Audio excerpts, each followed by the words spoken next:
non sono colta, so ignorante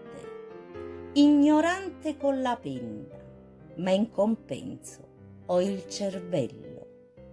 Questo sì, o pozzo di occhi stanchi, malinconici, dolci, teneri e piangenti, è un mestiere che ti dà. Bocca amara, zuccherata, fatta a risa avvelenata. Questa vuol l'umanità, che io servo con umiltà. Cuore aperto, coraggioso, sempre pronta a ogni battaglia, forte come una tenaglia, quando stringe o può spezzare.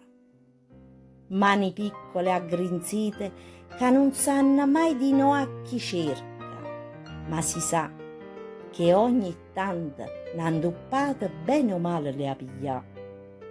Non parliamo poi del corpo, senza forma, senza carne, solo pelle, solo ossa, ma capilla in quantità.